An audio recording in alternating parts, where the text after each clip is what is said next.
नमस्कार, आप देख रहे हैं अर्बन अपडेट। मैं हूं आलोक। संबल की बात करेंगे, जहां पर स्वच्छता अभियान के तहत नगर पालिका परिषद ने शहर को स्वच्छ कराने के लिए जून 2020 को एक अभियान शुरू किया।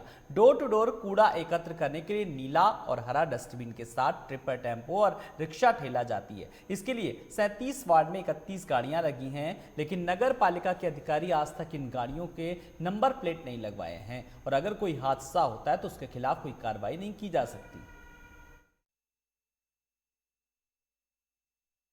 तो संज्ञान में लाया गया है, तो इसको हम पहले तो देखते हैं। जहाँ तक मेरी जानकारी है कि अभी जो नगर पालिका में जितनी भी गाड़ियाँ आई थी उनके सभी गाड़ियों का पंजीयन हो चुका है और नंबर भी उन लोगों को जारी हो चुके हैं। और जैसा कि आप बता रहे हैं कि किसी गाड़ी में नहीं लगा है, तो ये एक काफ़ी आपत्तिजनक स्थिति हो सकती है कि बिना नंबर के अगर गाड़ी है। तो इस संबंध में हम ईओ जो हमारे हैं संबल में, मैं उनसे आपके इसी बताए उस क्रम में उनसे मैं पूछ भी लूँगा और मैं वास्तविकता पता कर लूँगा कि क्या वास्तव में उन्होंने उसको नहीं लगवाया है, और नहीं लगवाया तो क्यों नहीं लगवाया। और रोड अगर हमको मिलती हैं तो हम उसमें हम चालान की भी कार्रवाई करेंगे।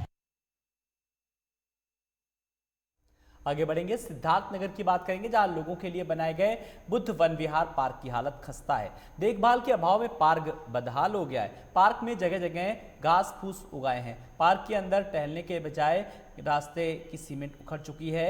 इतना ही नहीं, बाउंड्री वाल टूटकर गिर चुकी है और पार्क में बने महात्मा बुद्ध की प्रतिमा भी अपनी सुंदरता खो रही है। इस प्रतिमा के चारों तरफ लगाई गई रेलिंग भी जगह जगह टूट गई है। वहीं पार्क में लगे लोहे के झूले टूटे हुए हैं। पार्क की बदहाली को लेकर जब वन विभाग के उप वन अधिकारी प्रदीप कुमार त्रिपाठी से बात की गई तो उन्होंने बताया कि इस पार्क में भारी संख्या में लोग आते हैं और ये पार्क लोगों के लिए ग्रीन हाउस की तरह काम करता है। पार्क के सौंदर्यीकरण के लिए कई बार प्रशासन को प्रस्ताव भेजा गया, लेकिन प्रस्ताव स्वीकृत न होने की वजह से सुदूर नहीं बनाया जा सकता। आपका अवगत है कि शिकायत काफ़ी टाइम से है कि जो नौगढ़ मापाली रोड है वो काफ़ी जर्जर है, और ये सच भी है। बेसिकली वो प्रधानमंत्री ग्राम सड़क योजना में बनाई गई थी और उसकी स्थिति इतनी ख़राब थी कि अनुरक्षण में उसको सही नहीं करवाया जा सकता था, जिसके क्रम में हम लोगों ने एक बैठक करके, जो माननीय सांसद जी की अध्यक्षता में होता है, कि अगर कोई ऐसा है कि उसको जल्दी टाइम से पहले हैंडओवर करवा के और उसको बृहद मरम्मत में लिया जाए, तो उसके लिए हमने प्रपोजल बना के भेजा है। तो हम लोग भी वेट कर रहे हैं कि वो पास हो जाता है तो फिर इस रोड पे कंस्ट्रक्शन वर्क स्टार्ट हो जाएगा। बट ये प्रशासन के और माननीय जनप्रतिनिधियों के पूरे संज्ञान में है और इसके लिए जल्दी से जल्दी कोशिश की जा रही है कि ये स्टार्ट हो जाएगा। सरकार जनता की सुविधाओं के लिए निःशुल्क स्वास्थ्य सुविधाएं दे रही है। वहीं चंदौली के जिला अस्पताल में आ रहे गरीब मरीजों को अपना शिकार बनाने में डॉक्टर जरा भी नहीं चूक रहे। यहां आंख के ऑपरेशन करने के नाम पर मरीजों से 4 से 5 हजार रुपए तक वसूले जा रहे हैं। मरीजों का कहना है कि उन्हें अच्छी क्वालिटी का लेंस बताकर पैसों की वसूली की जा रही है। फिलहाल इसकी चर्चा जिला अस्पताल में बहुत जोरों शोरों से है। वहीं मुख्य अधीक्षक के मामले में संज्ञान में आने के बाद जांच कर कार्रवाई करने के आदेश दिए हैं और जांच कर कार्रवाई करने के साथ ही साथ आरोपी डॉक्टर ने इन सभी आरोपों से साफ इनकार किया। अभी तो ऐसा नहीं है। अभी कोरोना को देखते हुए ऑपरेशन भी बहुत कम है। तो अभी जस्ट जैसे लॉकडाउन खत्म हुआ है तो हम लोगों ने मरीजों का भी जस्ट परसों करना स्टार्ट किया। मरीज आ रहे थे, इतना दुखा, दो तीन के नंबर मिले। तो ये सब चीज़ें ऐसे आरोप इस तरह का। कल सर 4 पेशेंटों का आपके यहाँ ऑपरेशन हुआ है और उसमें जनौली के पेशेंट द्वारा ये बताया गया कि मुझसे 4,000 रुपया डॉक्टर साहब लेंस के नाम पे लिए हैं और वो कह रहे हैं कि यहाँ जो लेंस आता है वो सही नहीं होता, इसलिए बाहर का लेंस लगाने के लिए 4,000 लिया गया है। नहीं, पूरी तरह से गलत है। कभी भी किसी मरीज से 4,000 तो नहीं लिया जाएगा, अगर लिया जाता है वो पूरी तरह से गलत। अभी हमें कल मालूम हुआ ये चीज़ है, हो रहा है यहाँ पे। मैंने तुरंत जो है एक उनके स्पष्टीकरण के लिए टाइप करवाया है आदेश और उनसे स्पष्टीकरण लिया जाएगा, क्योंकि हमारी तरफ से जो भी सुविधाएं हमारे चिकित्सालय में है ऑपरेशन के नाम पे सब निःशुल्क हैं। और मोतियाबिंद का तो ऑपरेशन आप लोग जान ही रहे हैं कि राष्ट्रीय कार्यक्रम है अंधता निवारण में, इसमें 1 पैसा लिया नहीं जाता है। जो भी चीज़ें हैं सारे सामान उपलब्ध कराए जाते हैं अस्पताल की ओर से और पेशेंट से 1 भी पैसा नहीं लिया जाता है, क्योंकि एक राष्ट्रीय कार्यक्रम है। तो नहीं लगता है कि नहीं इस तरह का अवैध वसूली करना अपराध है? हम लोग इस चीज़ को जो है जांच कर रहे हैं और उनसे स्पष्टीकरण भी ले रहे हैं, और यदि ये सत्य पाया गया तो उनके खिलाफ कार्रवाई। वहीं सूबे की योगी सरकार ने गोवंश के लिए अच्छी खासी धनराशि सभी जिलों को आवंटित की, जिससे जनता को आवारा पशुओं से निजात मिले और गोवंशों की भी सेवा हो सके। लेकिन इसके बावजूद तमाम जगहों पर गौशालाओं की स्थिति अच्छी नहीं रहती है। इसी क्रम में अमेठी में गौशाला की रियलिटी चेक करने के लिए लाइव टुडे की टीम पहुंची, जहां गोवंशों के लिए खाने पीने का पूरा बंदोबस्त किया जाता है और साथ ही उन्हें रहने के लिए कैंटीन का रोड शेड बनाया जाता है। जानवरों को भूसे के साथ ही पशु आहार भी समय समय पर दिया जाता है। कड़ाके की ठंड और शीतलहर से बचाने के लिए शेड के चारों ओर त्रिपाल लगाया जाता है, लेकिन इसके बावजूद भी यहाँ पर जानवरों की स्थिति कुछ अच्छी नहीं दिखाई पड़ रही है। समय समय पर लाइव टुडे आपको ज़मीनी हकीकत से रूबरू कराता है। जगह जगह पर चाहे सर्दी के मौसम हो, अलाव की व्यवस्था हो या रैन बसेरे की व्यवस्था हो, जगह समय समय पर वो लाइव टुडे के माध्यम से आपको ज़मीनी हकीकत दिखाई जाती है, रियलिटी चेक किया जाता है। ऐसे में आज हम इस समय रियलिटी चेक में आए हुए हैं जगदीशपुर के गौशाला में, जहाँ पर हम आपको दिखाएंगे अंदर चलकर कि वास्तव में इस गौशाला की क्या व्यवस्था है, कितने यहाँ पे जानवर हैं, उनके खाने पीने का क्या बंदोबस्त है। इन सारी चीज़ों से हम आपको रूबरू कराएंगे। सीधे हम आपको अंदर लेकर चलते हैं। हम पहुंच चुके हैं गौशाला के अंदर। अब आप देख सकते हैं कि यहाँ पर जो गौशाला में जो जानवर हैं उनकी क्या स्थिति है। हालांकि जो शेड इसके लिए बनाए गए हैं, 2-2, 3-3 शेड बनाए गए हैं इसमें जानवरों को, जिससे धूप और बारिश ओस हाथ से बचाया जा सके। हालांकि ठंडी का मौसम है, पूरी चारों तरफ से हवा ना प्रवेश करने पाए, इस सुरक्षा के पूरे बंदोबस्त किए गए हैं। और जानवर इसमें आप देख सकते हैं कि भूसा भी जो है पड़ा हुआ है, और जो इनके खाने की, एक में खाना एक में पानी की, इनकी व्यवस्था पूरी तरह से। लेकिन सबसे बड़ी बात यह है कि जानवरों की सर्दी में स्थिति जो है वो काफ़ी दयनीय दिख रही है। हालांकि इनका स्वास्थ्य जो है वो कहीं ना कहीं कमज़ोर दिख रहा है। इसके लिए क्या समस्या है, इन समस्याओं से हम रूबरू होंगे। जो इसके गौ सेवक हैं वो भी यहाँ पे हमको खड़े दिखाई पड़ रहे हैं, उनसे हम जानेंगे कि जो है आखिर क्या कैसे यहाँ पे व्यवस्था करते हैं। क्या नाम है आपका? बिरजनाथ। ये बताइए कि यहाँ पे क्या व्यवस्था है, कितने जानवर हैं और क्या जानवर की स्थिति क्या है? स्थिति ठीक है, जानवर को जो मिल रहा है खिलाया जा रहा है, चारा भूसा सब बढ़िया।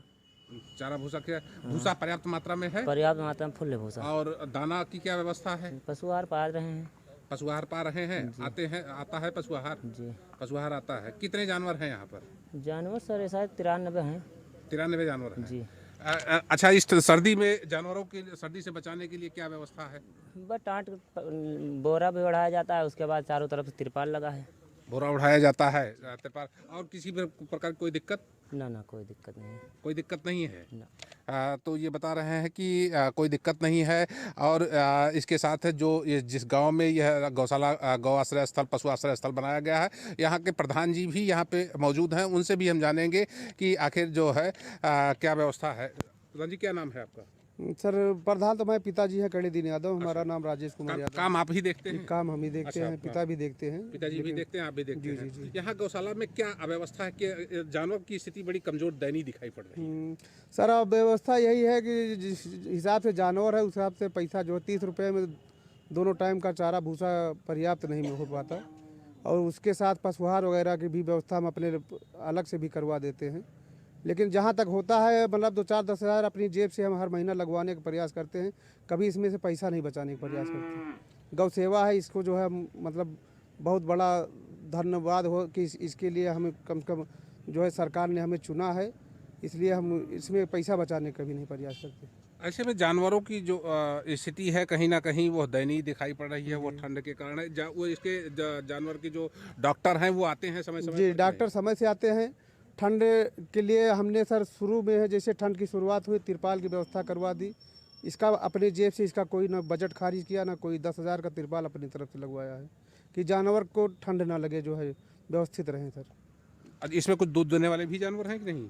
जी, दूध देने वाले कोई नहीं है। जो दूध देने वाले होते हैं गांव वाले जो है ले लेते हैं, वो अपना लेके चले जाते हैं। अच्छा, दूध देने वाले जानवर को गांव वाले उठा ले जाते हैं, यहाँ से निकाल ले जाते हैं? नहीं ले जाते हैं। उसके लिए सरकार ने व्यवस्था की है, जो जानवर यहाँ से ले जाएगा उसको 900 रुपये महीना सरकार देती है। अच्छा। तो शुरू में तो 2-3 महीना दिए थे, लेकिन जनवरी से भी उसका पैसा नहीं आया है। अच्छा। तो यहाँ से 60-70 जानवर लोग ले भी गए हैं, तो उनका तो जनवरी तक पैसा आया, लेकिन जनवरी से भी उनका भी पैसा, वो भी जो जब दूध देना बंद कर देती है तो यहीं लाने का प्रयास करते हैं, लेकिन हम मना कर देते हैं कि लिखा पढ़ी में हो गई है, अब यहाँ जानवर नहीं आएंगे, तो लोग अपने घर पर बांधे हुए हैं। कितने की क्षमता है, कितने जानवर मौजूद हैं इस समय?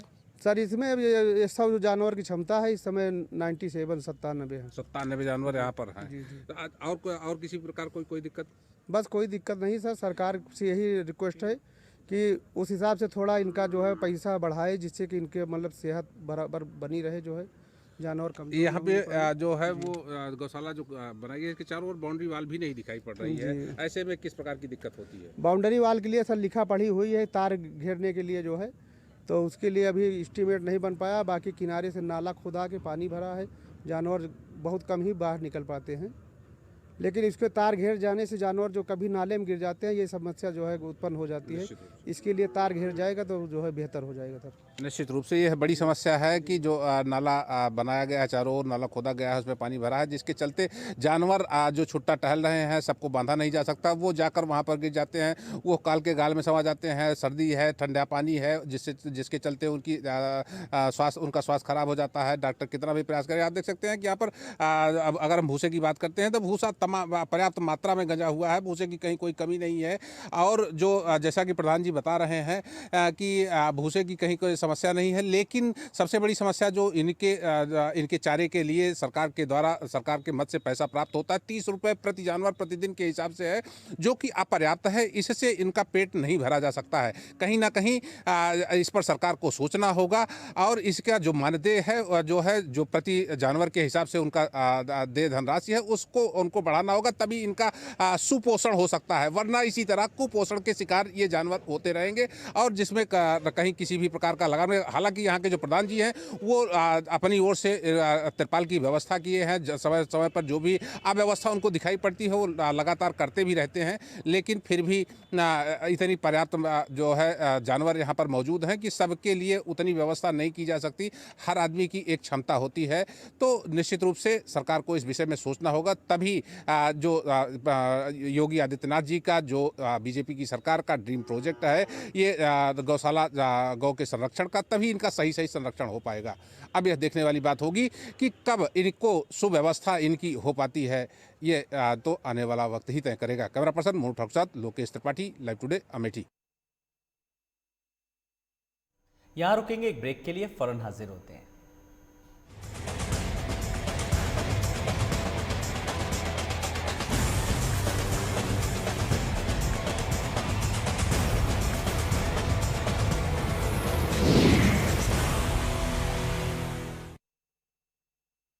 घुटना, कंधा या कमर, चाहे जैसा हो दर्द, डॉक्टर ऑर्थो आपको देता है दर्द से पूरी आजादी, एक भरपूर जिंदगी।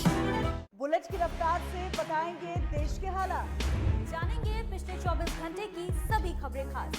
देखिए 3 की बात हमारे साथ एक नए अंदाज में।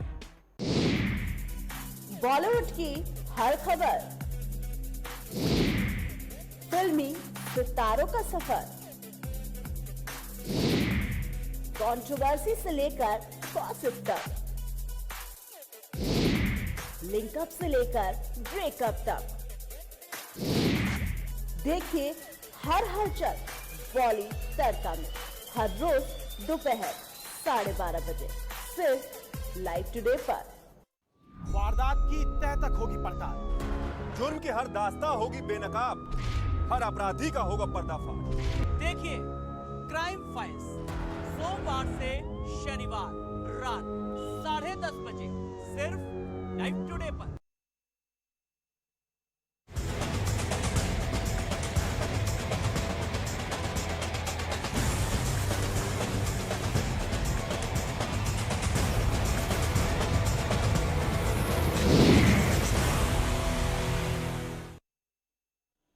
स्वागत है ब्रेक के बाद। बलरामपुर के तहसील मुख्यालय पर स्थापित सामुदायिक स्वास्थ्य केंद्र दुर्दशा का शिकार है। इस स्वास्थ्य केंद्र में प्रमुख विभागों से संबंधित डॉक्टर उपलब्ध नहीं है। उतरौला तहसील जिले का सबसे पुराना तहसील है, इसके बावजूद भी विकास के मामले में हर स्तर पर पिछड़ा हुआ है। चिकित्सकों के अभाव में लोगों को स्वास्थ्य सुविधाएं उपलब्ध नहीं हो पा रही हैं। सामुदायिक स्वास्थ्य केंद्र पर बाल रोग विशेषज्ञ, हड्डी रोग विशेषज्ञ, स्त्री रोग विशेषज्ञ और फिजिशियन जैसे प्रमुख पदों पर चिकित्सकों की तैनाती नहीं की गई है, जिसके चलते लोगों को इलाज के लिए या तो निजी नर्सिंग होम के चिकित्सकों का सहारा लेना पड़ता है या फिर गैर जनपद जाकर इलाज कराना पड़ रहा है। क्षेत्र के तमाम समाज सेवी और नागरिकों द्वारा लगातार चिकित्सकों की तैनाती किए जाने की मांग उठाई जा रही है, लेकिन ना तो चिकित्सकों की तैनाती हो रही है और ना ही व्यवस्थाएं दुरुस्त हो पा रही है।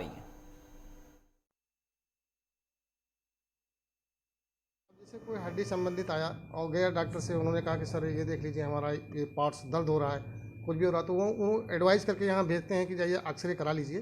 तो एक्सरे में अगर जो रिपोर्ट निकलती है, मान लीजिए कहीं फ्रैक्चर है तो फ्रैक्चर क्लियर हो जाता है, हम लोग भी उसको देख लेते हैं कि फ्रैक्चर है कि नहीं है। तो डॉक्टर तो यहाँ कोई है नहीं कि जो है फ्रैक्चर या हड्डी कोई बांध देगा, तो डॉक्टर लोग यहाँ क्या करते हैं, उसको रिफ़र कर देते हैं जिला अस्पताल बलरामपुर के लिए। अभी तो मालूम पड़ा कि डॉक्टर साहब यहाँ नहीं, कोई डॉक्टर नहीं है। तो अभी छोटे छोटे बच्चे हैं साथ में, अब ठंडक का मौसम है तो आगे कहाँ हम लोग जाए, परेशानी दिक्कत है।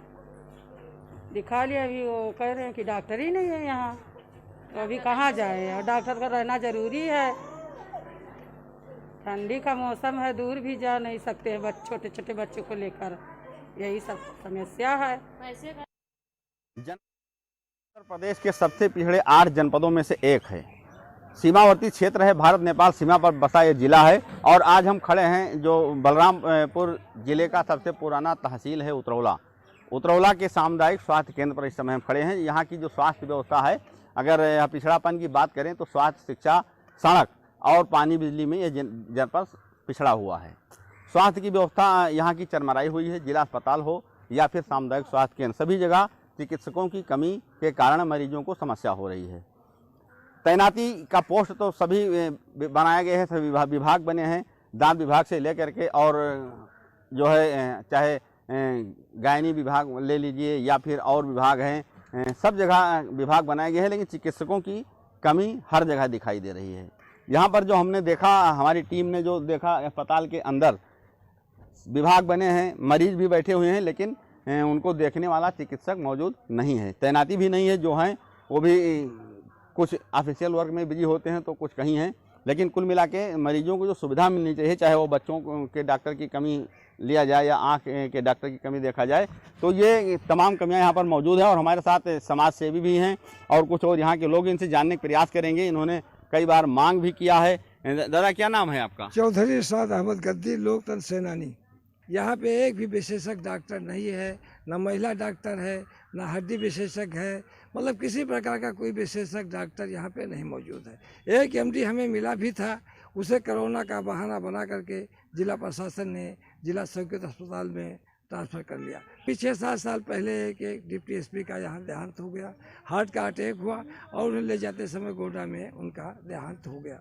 आए दिन 50 से 75-70 आदमी प्रतिदिन बीपी के, रक्तचाप के मरीज हार्ट अटैक से मर जाते हैं। ठंडक के मौसम में कोई भी डॉक्टर पुरसहाल नहीं है, न प्रशासन सुनने के लिए कुछ तैयार है। आज मैंने इस संबंध में एक ज्ञापन जिला अधिकारी महोदय श्री सूर्ति को दिया भी हूँ, वहाँ CMO भी मौजूद थे और मैं फिर उसके बाद आप लोगों से आकर के मिला हूँ। उन्होंने मुझे आश्वासन दिया है कि विशेषज्ञों की यहाँ नियुक्ति की जाएगी। धन्यवाद। सभी की है कि बाल रोग विशेषज्ञ हों, हड्डी रोग विशेषज्ञ हों और फिजिशियन की भी तैनाती हो, जिससे कि जो भी समस्याएं लोगों को आ रही हैं, जो यहाँ पहुँच रहे हैं, उन्हें उचित इलाज मिल सके। जो सरकार बराबर घोषणा भी कर रही है कि हम सभी को उचित इलाज और सस्ता इलाज देंगे, तो कैसे सस्ता इलाज और उचित इलाज मिलेगा जब अस्पताल डॉक्टरों से खाली होगा, अस्पताल में चिकित्सक नहीं होंगे? तो ऐसे में सरकार का वो दावा कैसे पूरा हो सकता है जो बार बार शासन द्वारा किया जा रहा है? निश्चित रूप से चिकित्सकों की कमी की तत्काल पूरा कराने की आवश्यकता है, जिससे कि लोगों को चिकित्सा सुविधा का लाभ मिल सके। कैमरा पर्सन वेद प्रकाश के साथ अखिलेश्वर तिवारी, लाइव टुडे, बलरामपुर। उत्तरकाशी नगर पालिका क्षेत्र जोशियाना लदाड़ी वार्ड नंबर 9 में गंदे पानी का रिसाव पिछले लंबे समय से हो रहा है, जिसका मुख्य कारण है कि इस क्षेत्र में पानी की निकासी का कोई भी साधन नहीं है, जिस कारण लोगों के घरों के किचन और बाथरूम का गंदा पानी घरों में रिस रहा है। यही नहीं, क्षेत्र के लोगों का कहना है कि गंदे पानी के रिसाव के कारण हमारे घरों में काफी गंदगी हो रही है और क्षेत्र में महामारी फैलने का भय बना हुआ है। वहीं जोशियाना लदाड़ी वार्ड 9 के लोगों का कहना है कि गंदे पानी के रिसाव की इस समस्या से पिछले 3 सालों से लोग परेशान हैं। इस मामले को लेकर कई बार जिला प्रशासन से समस्या का समाधान करने के लिए लिखित में शिकायत की गई, लेकिन आज तक इस समस्या का कोई समाधान नहीं हो पाया। ऐसा सोया हुआ शासन प्रशासन कि यहाँ पे 3 साल से महामारी का जो है प्रकोप चल रहा है, लेकिन इसके शासन और प्रशासन नगर पालिका ने अब तक कोई ठोस कदम नहीं उठाया। यहाँ तक कि ये पानी घरों के सामने इतना बढ़ चुका है कि बच्चे इस पानी को पीने लगे हैं। यहाँ पे बुजुर्गों को सांस लेने में दिक्कतें आ रही है, बच्चों को यहाँ पे फोड़ा फुंसी होना शुरू होगी। महामारी का यहाँ पे प्रबल संभावना हो चुकी है, लेकिन अभी तक सरकार ने इस पर कोई ठोस कदम नहीं उठाया है। यहाँ तक कि कागजों में ये काम 2018 से चल रहा है, लेकिन ये ओनली फॉर कागजों में चल रहा है। सेरा की वार्ड नंबर 9 में रहते हैं और वहाँ 3 साल से हम इतने परेशान हैं कि हम 3 साल से लगातार यहाँ आ रहे, कोई शासन प्रशासन उस पर कोई ठोस कदम नहीं उठा रहा है। और वहाँ भयंकर महामारी फैलने वाले, अभी से मच्छर मक्खी पैदा हो गए, ऊपर से लोगों ने बाथरूम का पानी छोड़ रखा, किचन का पानी छोड़ रखा, वो सीधे हमारे घरों में घुस रहा। लैट्रिन का भी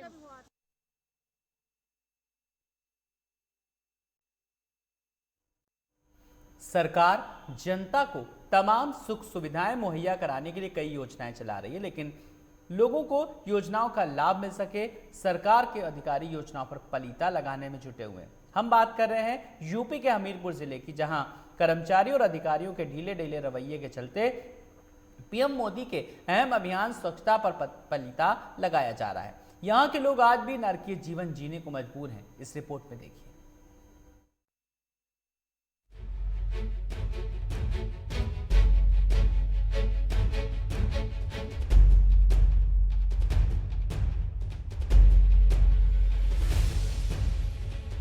स्वच्छ भारत मिशन की धज्जियां उड़ाने वाली ये तस्वीर यूपी के हमीरपुर जिले की है, जहां बजबजाती नालियां और गंदगी का अंबार लोगों के लिए मुसीबत का सबब बना हुआ है। नगर पालिका की लापरवाही के चलते कई मोहल्ले के लोग गंदगी के बीच जीने को मजबूर हैं। यहां आज तक विकास के नाम पर कुछ नहीं हुआ। महज खाना पूर्ति के चलते यहाँ के लोगों का जीवन नरक बन गया है। पानी बहुत भर जाते हैं, कलम हुआ भीतर भर जाता है। कैसे भर जाते हैं? ऐसे नाली का। कितने दिनों से नाली नहीं बनी है? नाली नहीं बनी है, बहुत दिन से नहीं बनी है। हाँ, बहुत दिन से नहीं बनी लाल। हमीरपुर जिला मुख्यालय के रमेड़ी डिग्गी मोहल्ले में ना तो सड़क मार्ग सही से बने हैं, ना ही लोगों के घरों से निकलने वाले पानी के लिए अच्छी नालियां। जो बनती थी वो घटिया निर्माण के चलते टूट चुकी हैं, जिसके चलते यहाँ नालियों का पानी घरों में घुसता है, सड़कों में फैलता है और लोगों को मजबूरन इसी तरह नरकीय जीवन जीना पड़ता है। खुद नगर पालिका के आला अधिकारी यहाँ से गुजरते हैं, बावजूद इसके यहाँ का विकास अभी भी 0 बना हुआ है और यहाँ के लोग अपने आप को उपेक्षित महसूस करते हैं। ये बताइए, शहर के कई स्थानों में गंदगी क्या कहेंगे, बताइए। देखिए, इसमें कहीं ना कहीं नगर पालिका के साथ साथ आम जनमानस भी इसके लिए जिम्मेदार है और जन सहभागिता जब तक नहीं होगी तो कोई भी कार्यक्रम, चाहे आपका सफाई हो, वाटर स्टेगनेंट वाटर हो, गंदा पानी सड़कों में भरने का या गलियों में भरने का प्रश्न आए, तो वो इसमें आपको एक इंडिकेटर के रूप में काम करना है। कम से कम इतना तो आप कर ही सकते हैं कि संबंधित वार्ड मेंबर को और संबंधित चेयरमैन को आप रिपोर्ट करें, टेलीफोन करें, मैसेज करें। तो इससे सबसे बड़ी दुखद बात यह है कि जो रोड पे पानी आ जाता है, स्टैग्नेंट लगातार भरा रहता है, इसमें वाटर बोर्न डिजीज़ जो जल जनित रोग है उसके बढ़ने की संभावनाएं हो जाती हैं और ख़ासतौर से मच्छर ऐसे ही गंदे पानी में अंडे देते हैं और इस समय ये सीज़न चल भी रहा है, मच्छर कहीं ना कहीं बढ़ेंगे और आने वाले समय में हमारे स्वास्थ्य के लिए ख़तरा बन जाएंगे। तो कहीं भी स्टैग्नेंट वाटर हो, हमारी द्रुत गति से हम इसको जन सहभागिता के माध्यम से नगर पालिका प्रशासन को इंगित करें और मैं समझता हूँ निश्चित रूप से वो इस पे बेहतर रिस्पॉन्ड करेंगे। जिला जिलाधिकारी से लेकर स्थानीय स्तर पर उप जिलाधिकारी और अन्य विभागीय अधिकारी आए दिन योजनाओं का निरीक्षण करते हैं, लेकिन इन सब के बावजूद हालत बद से बदतर है। अब देखने वाली बात यह होगी कि कब प्रशासन नींद से जागता है और कब इस ओर जिम्मेदारों की नजर पड़ती है। हमीरपुर से विनीत तिवारी की रिपोर्ट, लाइव टुडे। यहां रुकेंगे ब्रेक के लिए, फौरन हाजिर होते हैं।